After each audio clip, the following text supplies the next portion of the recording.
Пловдив така има един много интересен, би казал много добър почерк, с който се нрави като футбол.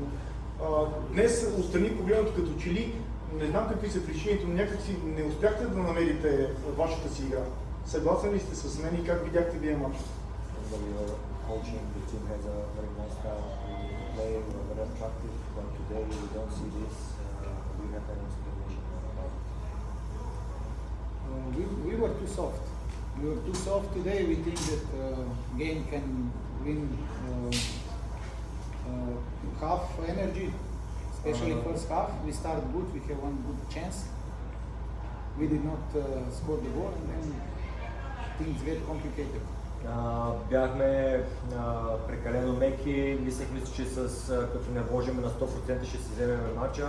Имахме едно положение в първите минути, не можахме да го отбележим.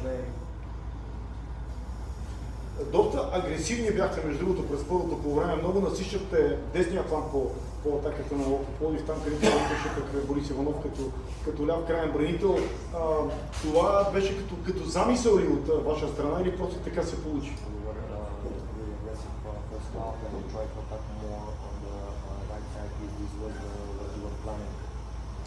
Guys must recognize where is the space, and today we did not recognize good. When we chase the result, we have bad solutions, and Spartak tried to play on counter-attack. They play very simple, very effective, so it's always hard when you are behind. Играчите трябва да разпознават ситуациите. Днес това не се случи. Имаше моменти, когато не взехме правилното решение. Спартак игра много добре, на контратака бяха изключително бързи и в крайна сметка не можахме да реализираме положението. Да кажете какво е положението, така имахте няколко футболисти, които явно усетиха травми и ние го заменихте. Първи Сумарбаев, централният защитник също така имаше проблем към края на двубоя. Какво е тяхното състояние, дали ще могат да разчитате на тях в следващия двубой с колеги? Do you know anything about Lucas Umar injuries? I think Umar is not okay. I hope that I'm wrong.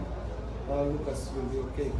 Лукас ще е добре на линия, за Умар не сме сигурни, още трябва да минем с прегледи и ще имаме повече яснота.